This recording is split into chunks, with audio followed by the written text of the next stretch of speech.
On this episode of the Innovative Schools podcast, Kevin is sitting down with Gerry Brooks. Yes, that Gerry Brooks. And Gerry is going to be sharing his journey in education as well as some specific things that he thinks educators and principals alike should know. So come on, let's learn together.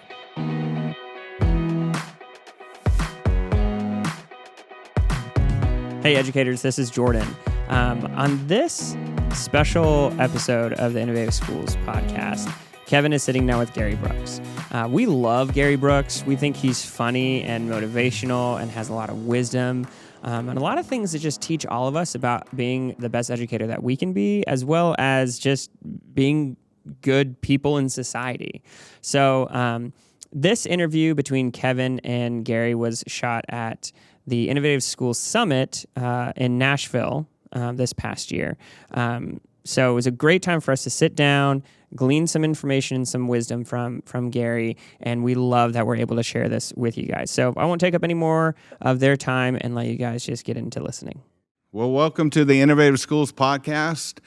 Thanks for joining us. Thanks for choosing to be here and be on this podcast with us. I am incredibly excited and honored to have the great Gerry Brooks with us here today and doing some incredible things in education.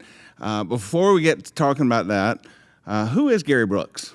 Well, I am an educator and I hate to say social media influencer, but that happened by accident. And so I've been in education for 27 years, starting in third grade in Florida, and I've done everything kindergarten through fifth grade. For at least half a year. I did kindergarten half a year, everything else at least a year. Wow. So major experience has been in elementary school. And now I've kind of switched over to be a speaker. I did a video a couple years ago about principals being on snow days, and it kind of went viral, and I've just continued to put videos up and have amassed a huge following on social media, which has enabled me to be now being on the speaking tour and being able to go to district opening days and amazing conferences and speak to educators that way. So I've kind of gone from influencing 25 kids to 750 kids to now being able to hopefully influence large crowds like today. And influencing kids all over the nation. Exactly. That's what, and that's it. That's one of the things I tell teachers. They say, when do you know it's right? And you just think about where's your influence, your sphere of influence, and that's exactly what happened with me. I started with 25, and I thought, I love this.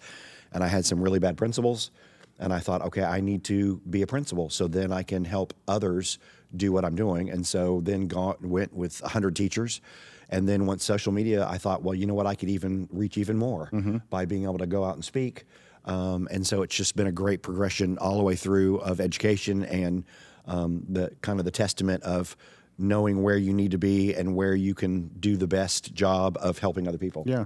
So I've known you for a little while, right, and some of what you've done in the past. Why did you choose education? Well, I grew up, I think that there are educators that are born, and then there are educators that have that desire, and I kind of had both. Every job that I had in high school and college centered around students. I started at a daycare, then I went to being a lifeguard at a pool, and then I went to teaching swim lessons. I transferred to Troy State University in Alabama, and because I was coming up from Florida, I had my lifeguard degree and so my lifeguard certification, and so I jumped right into that and did classes there. And so it just was a natural progression to always be a leader of teaching and being groups and always being in front of kids. And so it's just something that I think that you kind of are born with it. People are born with it, and you don't have to be born with it. You can know this is what I want to do. I know this is a great job and have that passion for it. But I really feel like from an early age, it's just always something that I wanted to do, be in leadership and be in front of kids. And it just has kind of worked out all the way through. What happened? Was there something specific that happened at some point in your life that you were able to look back and say, that's when I knew I was a leader? Specific, I think that at least with me, it was a natural progression too, because I was always one that would step up. And I think in high school, I was student government president. I helped organized everything, and that kind of happened in my sophomore year when we were trying to do the float for homecoming. It was just so disorganized, and I just kind of jumped up literally on the float and say, okay, this is what we need to do or we're not going to get it done. And I literally said, and we got it done, and someone came up to me and said, that should have been him as the president of our class, and you stepped up and said, you need to run for president of the class. And I ran for president of the junior class, and then I ran for, and it was really one of those things that point, my sophomore year, I realized, I know it's a gift, but it's also just something you're willing to do.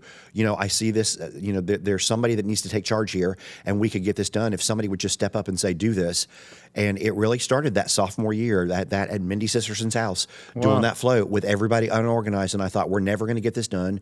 And the person who was the class president was supposed to be in charge of it, and he was just a lovely person, and he's a minister now, but he wasn't doing it. And at that point, I just thought, that's really and truly what I like to do is I don't even call it a leader, I call it an organizer. I just like to organize, and that is naturally a leader. And so it just kind of went on from there. I ended up being the head lifeguard at Troy State for 2 years. Wow. And so my junior year as in college, I took over that, and I organized them. And so it's just been a natural progression of a love for kids, a love for learning, and a love for being organized and helping other people be organized. So I just think it became a natural progression for me. And it took one of the most chaotic things in life. Yeah, a bunch of high school sophomores running around, having no idea what they're doing. I'm going, hold on a minute, we got to do it. And it really was. And I'm glad you brought that up, because I've often thought about that, because that really was a turning point when that person came up to me and said that, because had it not been for that, I would have not gotten my scholarship to Troy State University. I mean, it was a whole, and so when people say, why are you where you're at? I can really pinpoint it down to that instance, because had that not happened, then I wouldn't have run for class president. Those stair steps would have not gone through there. And so that really is, I think, the starting of me saying I can be a leader, and I can always step up, and I can help people get organized, or I can step back and be one that will support somebody else that's doing it. And probably gave you the confidence. Yeah, absolutely. Yeah. And a bunch of friends. Hey, if I did this, exactly. And a bunch of friends, it was not anything that was intimidating. I just kind of went, let's do that, and they just kind of, and I'm glad they fell in line, because they could have went and walked out. And it was just really kind of a turning point for me, saying this is probably one of my gifts is organization and leadership. And I don't want to say organized, because if you saw my office and my house, but just that type of thing that, how do we get it done, and what can we do, and how do you encourage others to do it? It kind of started that year, and kind of have gone from there. So you went from that, and when you started into the education field, working in schools, you went in as a teacher. At what point did you decide that, hey, I want to move into administration, into the administrative role as principal? And what brought that about? Well, it was the same situation. I had a bad principal, and that really and truly moved me into the idea of, yes, I love these kids, and I love working with these 25 kids, but I could be much more effective elsewhere. And so I think you have to look at yourself as, especially in education, is that, a lot of people say, oh, I don't want to be a curriculum director. I don't want to do this. I love the kids. Well, you're still loving the kids. And I just realized that after having two very bad principals, I thought I could make a difference, and I could make 75 teachers happy, which would in turn make 600 kids happy, which would in turn make 1,500 parents happy. Sure. And so at that point, and I was in Brevard County, in Fayette County, teaching third grade, and I thought, I really want to move over, try to be an assistant principal and move in there, because I don't want anybody else to have to deal with what we're dealing with, because she's just not great.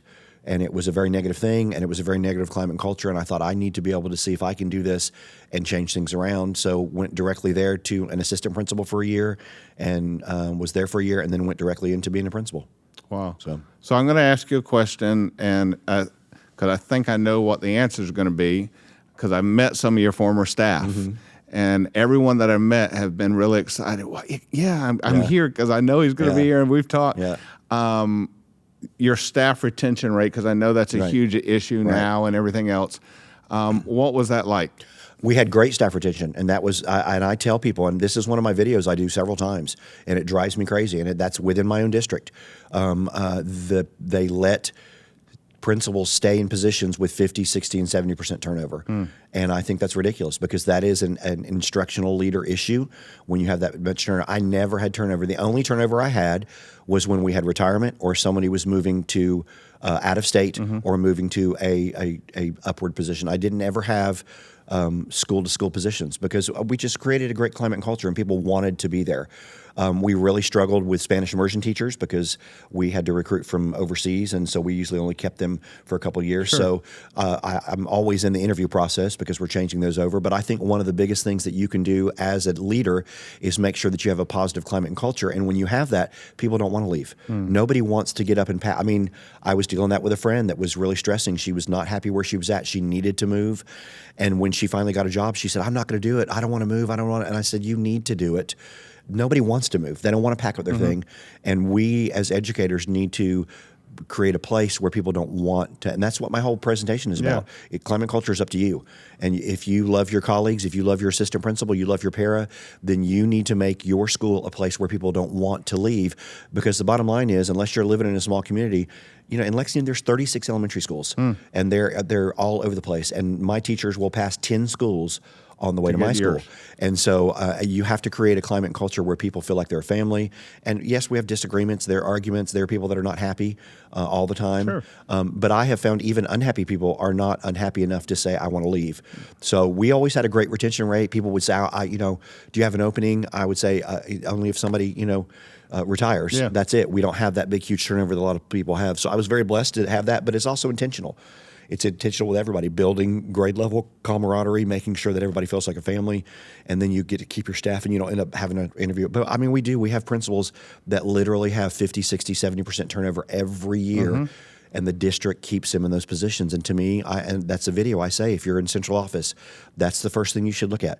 It's not test scores, it's teacher retention rate, because teachers will stay at a struggling school if they have the support that they need. And people say, oh, well, we're at a struggling school. You don't know. Well, I've been at those schools. And they will stay there. If they have great leaders, they will stay there. And I think retention rate is a good indicator as to whether your principals are doing their jobs. I've said it a lot, but it starts at the top. I mean, it really does. That retention and the effectiveness of your school, of your staff, all that really starts at the top. And part of why I asked you is because we have principals, we have administrators that will watch this and see this, and teachers as well. And you know, some people, they know you because they've flip through a video. That guy's funny. But you have a lot of great material. You have something that, and part of what I asked, because so they would see, hey, this is a guy that not only has incredible material and funny stuff, but man, you're the real deal, and people stick with you, and that says something about you and your personality, your integrity. So I appreciate that about you. Maybe just speak just a minute to our leaders that are going to watch this and even hear this on whatever platform they're listening. What are some things that they can do to help create that culture? What are some of the things, simple things that they can do to say, hey, I recognize I need to change because I need to kind of build that? Well, I think the biggest thing you can do is always say yes. I started this in my youth ministry, and I would tell my youth sponsors, if you can say yes, say yes. Because people hear no all the time. And if a kid comes to you and says, I'm hungry, I want to walk across the McDonald's, and you need to say yes, I will go with you and go over there. And I taught my youth ministry people always try to say yes, and I leave that in there as a principle. Always try to say yes. If I can say yes to something, then I need to be able to say yes to it, and I need to work it out. If it's difficult for me, if it's a budget issue, if somebody is coming to you and asking you something instructionally or even personally, I really need a doctor's appointment. I need to leave half day.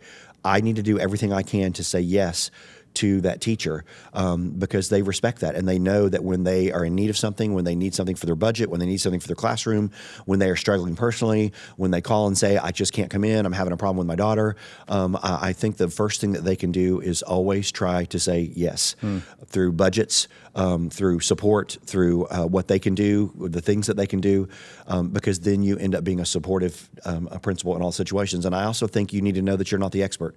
I'm not an expert. My first as an assistant principal, and I remember sitting next to my friend Shelley Dixon, and she was a reading specialist, and I was an assistant principal, and I'm in this primary reading workshop, and they're talking about hunking and chunking. And I leaned over and I said, what is hunking and chunking? And she explained it to me, and I thought, oh my gosh, I'm getting ready to be a principal, and I don't know what one of the major things that a teacher needs to know to teach reading. I don't know what hunking and chunking is. And I realized that I'm not an expert. I went to reading recovery, and I know there's a lot of stress around reading recovery right now, but the training for reading recovery, I put myself through reading recovery as a principal the next year because I thought I can't lead people that if I don't know what I'm doing. And so I got the background knowledge that I needed on there, but I rely on the other people that are in my building. I'm not the expert everywhere. And so I try to train myself in the areas that I'm weak in, and especially in elementary. I can't not know how to teach reading in elementary as a principal. And so I got that training. And when I went in there, when I needed a science expert, I found a science. I hired an assistant principal that was a special ed person, because I'm not a special ed person, and special ed is huge. And so I hire to my weaknesses, and I realize what my weaknesses are, and I try to surround myself by other people that are weak. But so you have to go in there knowing that you're not the expert. And if you walk into a room and try to say, let me teach you about reading, and you're a principal that's never taught first grade, how in the world can I lead a PD when I had not taught first grade at that? You have to realize what your strengths and weaknesses are, be okay with somebody else taking the lead on something, and knowing that you're not an expert everywhere, and surround yourself by people that are. That's so good. So good. A lot there, though. You could keep going. Yep. And so if I'm hearing you right, number one, know your weaknesses. Obviously know your strengths. That's the easy part. Yeah. Know your weaknesses, be willing to admit them, and then be a continuous learner. Absolutely. Is that right? Yeah, continuous learning is a big thing. Reading the books, going to conferences like this. And again, I looked at where do I need strength. I'm sitting in an IEP meeting and I'm not understanding this verbiage. So the next thing I did was pick up a special ed book and start going to special ed trainings. And when they were training in my district, the new special ed teachers, there I was sitting there, because how can I go to an IEP meeting? And not that I don't have experts in there, and Fayette County does a great job of having somebody that really knows what they're doing in there along with the teachers. But how can I sit there as the principal and I have no clue? I have to at least have a scratch the surface basic knowledge of everything. And so it is a continual learning in all situations, especially in big areas like teaching reading and testing. You got to know testing. I purposely made sure that I had intermediate experience in testing in more than one grade level, because I'm going to lead a school with testing, and I'm going to look at somebody and say, your test scores are not where they need to be. And they're going to go, well, you've never taught fifth grade. How can you do that? So I think you really need to make sure that you are an expert at everything, but yet not. You just have a good basic knowledge, but more importantly, that you hire people around you that you trust and will help lead you through that. Awesome. What are some of the things that you would say that teachers, to speak to the teachers a minute, would be helpful for them to understand and know about a principal that maybe sometimes they forget in order for that relationship to build, to get better? Right. If they're struggling with one, what is something that you could say, hey, maybe remember this about principals, or that you may not understand that they really go through? Right. Well, one of the big things I say when I speak is we don't live in a box in a bubble, and teachers want to live in a box in a bubble. They want to live in the box of their grade level or their classroom, and the box of their classroom and the bubble of their grade level. So they want every decision. I'm a fifth grade teacher. I want you as a principal to make a decision that's best for my classroom, my bubble, and my box, fifth grade. But we don't live in a box and a bubble. We live in a big picture. And so I always tell teachers, you need to understand that I'm not making a decision for your grade level. I'm making a decision for 7 grade levels.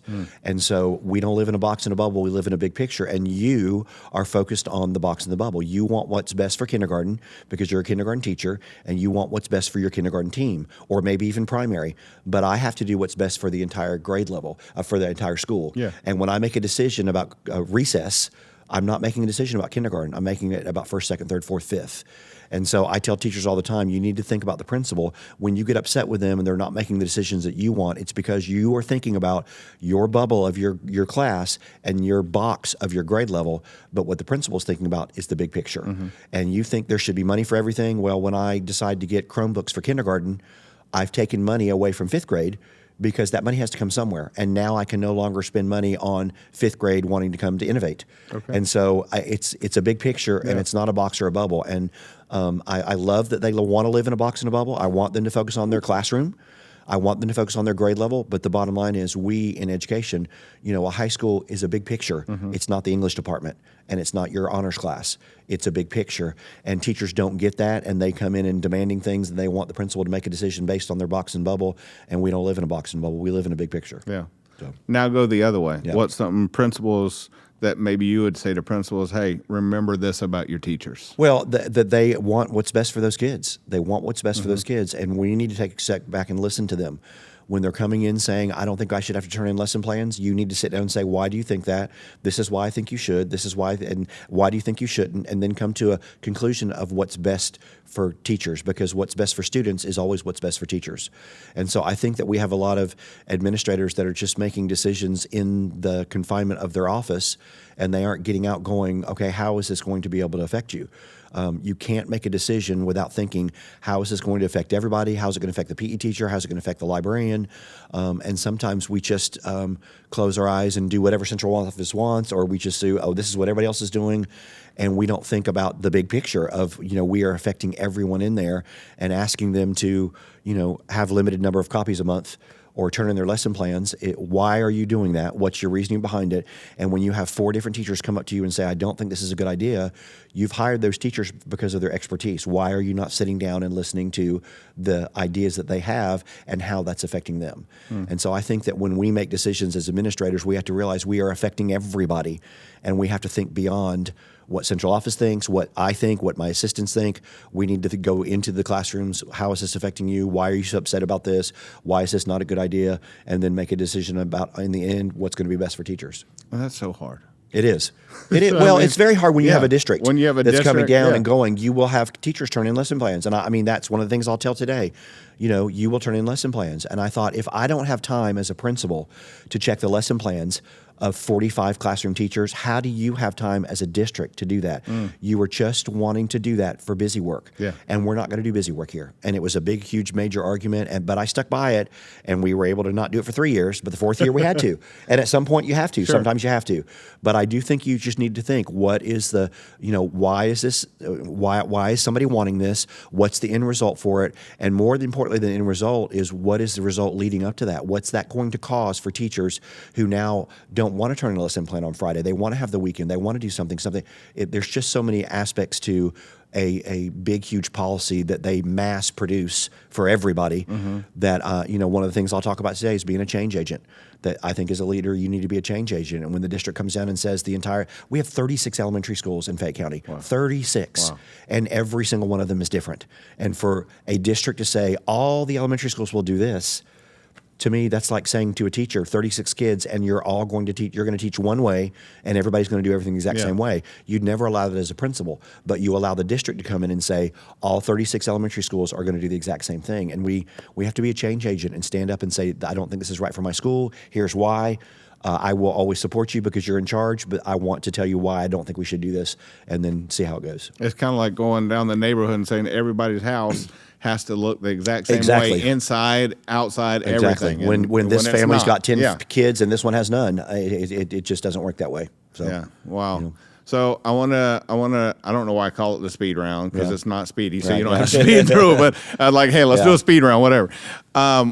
Who has been the person in your life that's been most influential, and why? Well, I would say there's different aspects of that. I would say family-wise, that would be my wife, because she is absolutely amazing. And she, is a great mother and a great wife and a great Christian and a great example. I have friends that say she makes me want to be a better person. They say that about her and their relationship, and that is true. And so I would say her. Instructionally, leadership-wise, I would say a principal named Ben from Bourbon County, who was my mentor principal when I started that. Wow. He was a great example of climate and culture and what he had built at his school, and that was what I had wanted. And so he just really helped me to be able to do that. And then my assistant principal, who is now the principal where I was at now, my friend Lisa, we are a great example. Well, actually, two. My two assistant principals, Lisa and Dana, those two women were excellent examples of, I'm going to close the door and tell you why you're wrong, but when the door is open, I'm going to walk out of here and we're going to be a team. And as a principal, I needed that as an example, because I need to do that with the superintendent.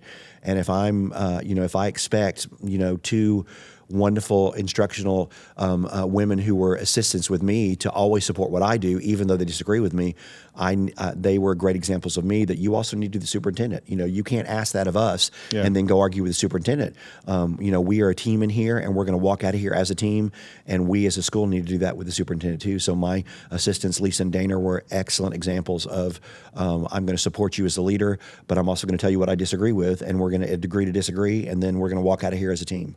So I think I've met Lisa. Yeah, you've met Lisa. Yeah. She's a rock star. Yeah, she is. She's great. She's fantastic. Yeah. I've been very blessed with I really all the way through. I've what I think what makes a good leader is the people that you surround yourself with, and I have just lucked out with the people that I've surrounded myself with. Which you probably said it in having been in youth ministry, youth pastor.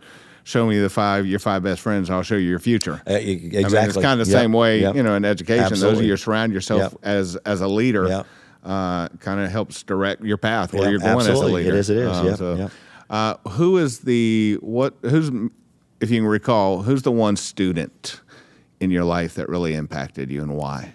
The one student, well, I would say a boy named Peyton, and his brother is now a PE teacher, and I know the family very well.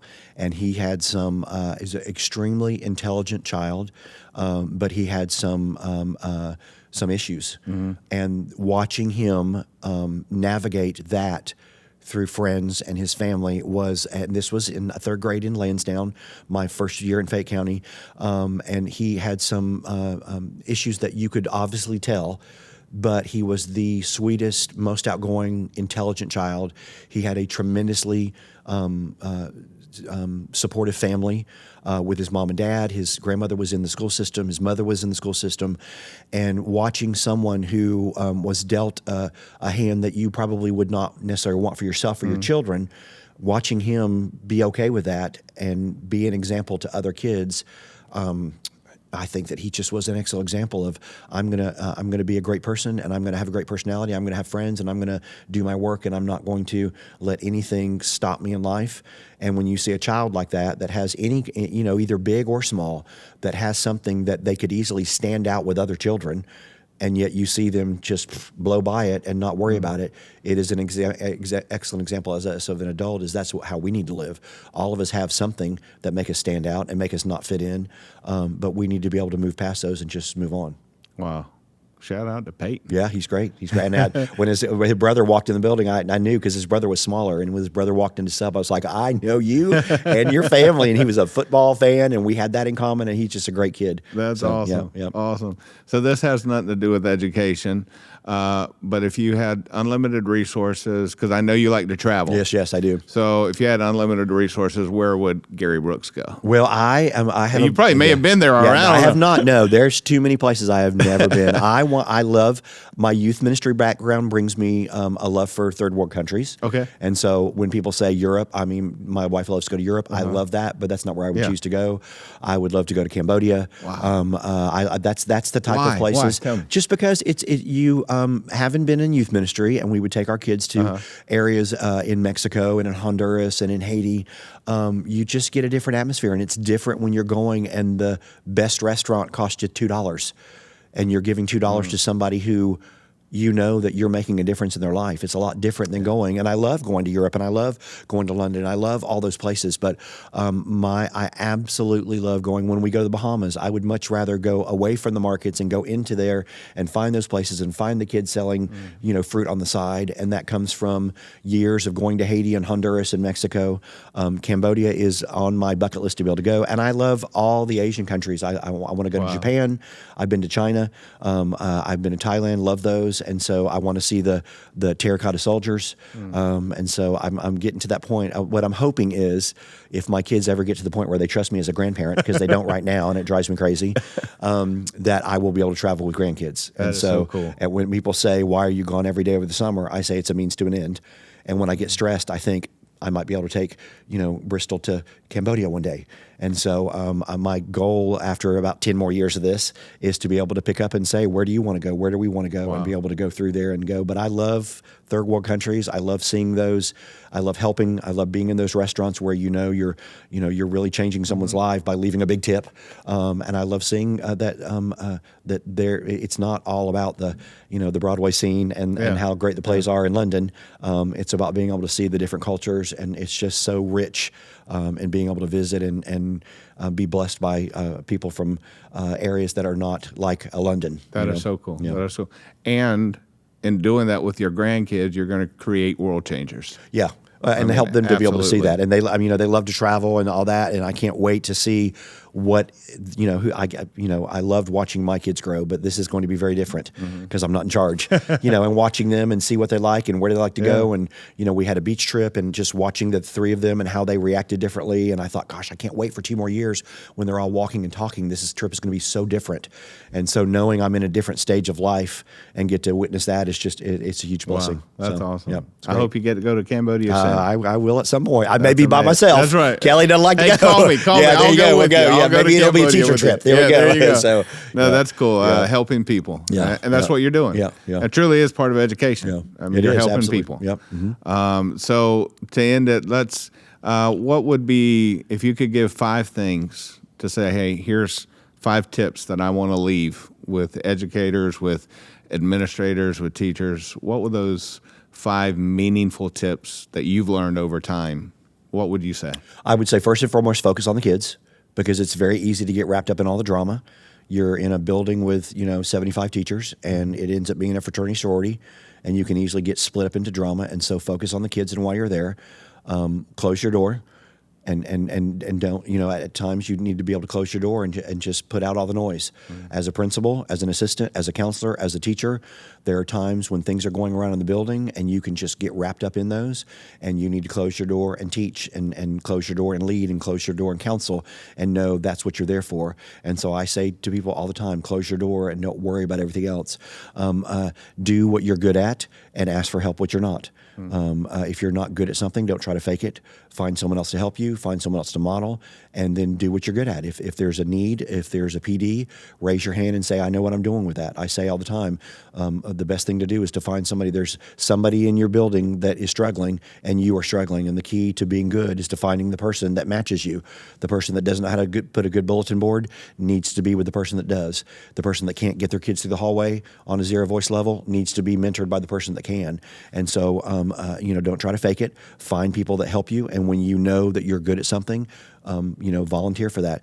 I would also say don't stay stuck. People get real stressed, and there is something to be said for being in the same school for 20 years. Yeah, but I firmly believe that if you move every 5 to 7 years, your entire career changes. I think now maybe not the grade, even schools, but even grade levels. And I'll have a kindergarten teacher say, I could never do 5th grade. 5th graders are a blessing. Yeah. I have high school teachers say, I could never do middle school. Middle schoolers are a blessing. And I think in education, you can get very stale. And so I'd say everybody, every 5 to 7 years, consider a change. Either a new building, because now you're with a whole but different thing, and maybe stay the same, or go up 2 grade levels or go down 2 grade levels. And a 3rd grade teacher that's all of a sudden teaching 1st grade has a different perspective. But the bottom line is you can always go back. You don't like 1st grade, you can always go back. Yeah. But I think that we can get stuck. We can get stuck in a building. We can get stuck in a grade level. We can get stuck in a department. And in education, you have this great blessing that there are 11 other grade levels that you can teach. And when you get to that point, especially as you're up there on year 15 and year 20 and year 25, and you're thinking, I'm tired of this, I say to everybody, change buildings, change leaders, or change grade levels. And when you change grade levels by 3 years, your whole entire perspective is gone. When you change schools and you've got a whole new group of people, it's a whole new perspective. And then lastly, I would say, don't forget your family. That's the main thing. You need to be, I do the light switch where you got to turn it off. And when the day is done at 4 o'clock or 4:30 or 5 o'clock, you need to turn that off and you need to be done with it. And you don't need to be doing lesson plans at home. You don't need to be contacting parents unless it's an emergency, because you can easily get wrapped up in your job, and then that's the only thing that you have, and you all of a sudden your kids are gone, and you're there by yourself, and all you've got is a job. And so I would say focus on what's important, and that's not your job. The other things in life, your friends, your family, your church, your hobbies. It's easy to think, okay, this is 8 hours of my day, but you also have another 8 hours a day of going home and napping and resting and being with family. And so I tell everybody, when the time is done, turn that switch off and leave. Don't be texting parents. Don't be emailing. Spend time with family, and then know that tomorrow morning that email is going to be there at 7 o'clock. And so learn how to turn that light switch off. That's so good. So good. Thanks for leaving on that note. Oh yeah, there you go. That's we forget that. Yep. I forget that. Yes. And we can't forget our families. Yes, absolutely. So man, how can they, if they want to reach you? The easiest way is my webpage. I have a webpage. It's Gerry Brooks, PRIN, and Gary is spelled GERY. So it's GerryBrooksPrin.com. There's a little button on there that says contact me, and when you push it, my wife has filled out a form that looks like you're trying to get me to come speak at your school. It's just my email. It is literally my personal email. Awesome. So when you push that button, it comes to me. If they have any questions, if they have any suggestions, would love to come out and speak. I've got a brand new program that I'm doing today. I'm super excited. That's the easiest way. On social media, I monitor Instagram. I don't monitor Facebook. I don't monitor TikTok. But I look at Instagram all the time, and I also have somebody that monitors it for me.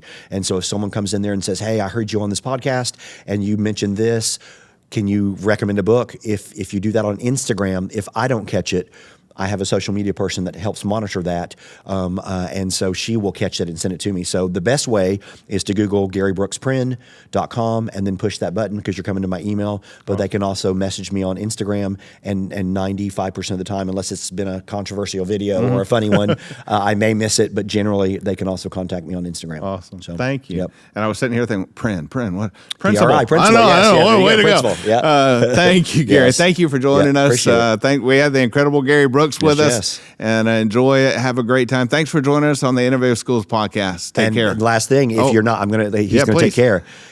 I know that a lot of you will be listening to this from my webpage, and not from yours. So if you've not been to an Innovate conference, you've got to go. It is absolutely amazing. You guys have done a good job of getting the best of the best. And here's what I love about it. It's not just primary. It's not just elementary. It's not just high school. It's everybody. And so you can come with your counselor. You can come with a para. You can come with your assistant. And so this is one of those conferences that there are so many choices that you could bring anybody in your building, build that camaraderie, and no matter what it is you are, whether you're a kindergarten teacher or a physics teacher, whether you're a principal or a school nurse, you're going to find something at this conference. So I know a lot of people will be listening because I put this up on my page, and so if you don't know about this conference, this is one you need to make sure you get to. Awesome. So thank you, Gary. Right. Yep. Appreciate it. Thank you. Well, I hope that you learned something from that conversation between Kevin and Gary. It was a wonderful time to sit down with him and just kind of listen to Gary talk and all the kind of stories and things that he has to go along with his life. Towards the end there, you may have heard Gary talk about the Innovative Schools Summit. That is something that we're closely tied to. You can kind of tell in the name Innovative Schools Podcast, Innovative Schools Summit. We are all part of the same organization. But Gary's actually going to be at another summit of ours in San Antonio, December 3rd through 6th, 2025. That's the next summit that he's at with us. He comes to a good number of them. We've had him several times at our summits. So if you're interested in that, we'll put a link down below in the show notes or in the description, somewhere in that area where you can register or get more information on that summit. It's a great time to meet with other educators, to learn from other experts. We have other people like John Almerode or Tiffany Anderson coming to San Antonio specifically, but we also have at the summits people like Ron Clark or Michael Bonner, Nick Furman, a lot of other experts in the field of education that just want to pour into you to help you accomplish the difficult task of educating that you guys do. But anyway, if this episode was helpful to you, we'd love it if you'd share it with some of your education friends. Give us a follow, leave us comments or anything like that so we know how to make this better and more helpful for you guys. But hope you guys have a great week. We'll see you on the next one.